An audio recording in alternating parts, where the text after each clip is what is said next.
नमस्कार, RTI news 24 HD मध्ये आपले स्वागत आहे। आपण पाहतात आरटीआय न्यूज 24 HD। नायगाव तालुका प्रतिनिधी अविनाश वाघमारे हुस्सेकर यांची रिपोर्ट। तालुका नायगाव, जिल्हा नांदेड।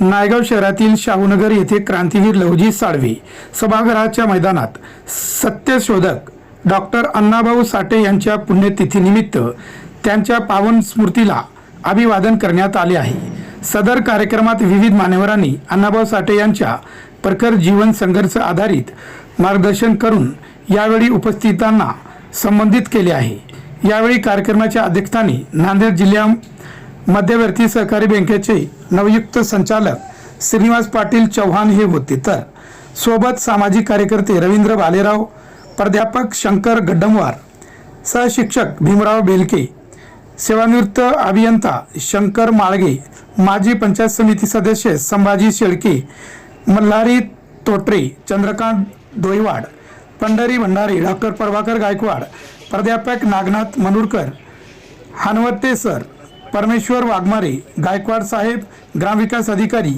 यादव सूर्यवंशी, ज्येष्ठ पत्रकार माधव बैलकवाड, पत्रकार अशोक वाघमारे, बी देवकांबळे, पत्रकार प्रल्हाद भालेराव, विशाल बंद्रे, सोनकांबळे साहेब यासह सकल मातंग समाज बांधव मोठ्या प्रमाणात उपस्थित होते। नायगाव तालुक्यातील विविध घडामोडींसाठी आमचे प्रतिनिधी अविनाश वाघमारे हुस्सेकर। जिल्ह्यातील व महाराष्ट्रातील तसेच आपल्या परिसरातील संपूर्ण माहिती पाहण्यासाठी आरटीआय न्यूज 24 HD यूट्यूब चॅनलला सबस्क्राईब आणि लाईक करा।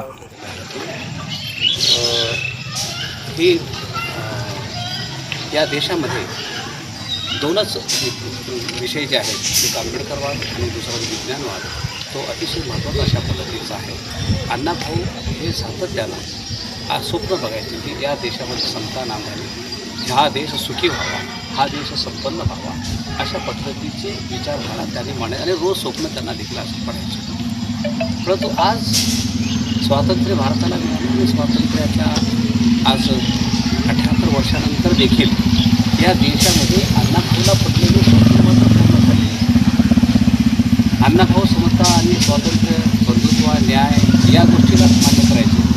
आज मात्र सर्वांचे नावं न घेता सर्वप्रथम अण्णाभाऊ साठे यांना अभिवादन करून माझे 2 शब्द देतो। आपला अधिकचा वेळ गेला। या ठिकाणी जे माणूस अण्णाभाऊ साठे वाटेगावपासून दिल्लीपर्यंत, दिल्ली नाही रशियापर्यंत ज्या माणसाने 1.5 दिवस शाळा शिकली नाही, तो माणूस दाखवून टाकला आपल्या समाजाला की आपण कुठं कमी नाही। या हिशोबानं तुम्हाला सांगू इच्छितो, आज फकीरात महाराष्ट्र शासन असो, हिंदुस्थान भारत सरकार असो, त्या ठिकाणी प्रोत्साहन देऊन त्या ठिकाणी मान दिलेला आहे। निश्चितपणानं आपण त्यांनी जे आपल्याला शिकवण दिलेली आहे त्या अनुषंगानं आपण त्या ठिकाणी शिकलं पाहिजे।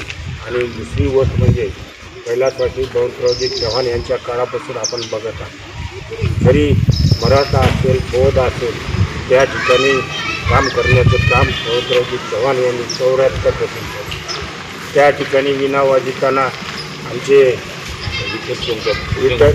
भुजंग सोनकांबळे असो, बौद्ध समाजाचे विठ्ठल सोनकांबळे, पिराजी भालेराव असो, त्या ठिकाणी आमच्या मंदिरावर विना वाजली। त्या ठिकाणी आमच्यापाशी जातीपात कैलासवासी वसंतरावजी चव्हाण, बळवंतरावजी चव्हाण किंवा आम्ही कधीही केले।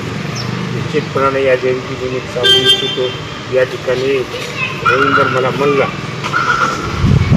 लगेच आपण बाजूला सत्कार, पण मी त्या गोष्टीला रवींद्रला विनंती केली, पुण्यतिथीनिमित्त सत्कार करणं म्हणजे योग्य वाटत, पण आपला अभिमान मी सोडत नाही। काही गोष्टी चर्चेत येऊ नये या अनुषंगानं त्या ठिकाणी तुम्हाला सांगू इच्छितो, आज आमचे 11 उमेदवार जरी निवडून आले असते, आणखी 12 भाऊ शिल्लक राहील। त्याही भावाचा विचार करून या ठिकाणी आपल्याला सत्काराचा कार्यक्रम ठेवला, पण मला नको म्हणून मी आपल्याला माफी मागतो आणि पुनश्च डॉक्टर अण्णाभाऊ साठे यांना अभिवादन करून माझे 2 शब्द संपवतो।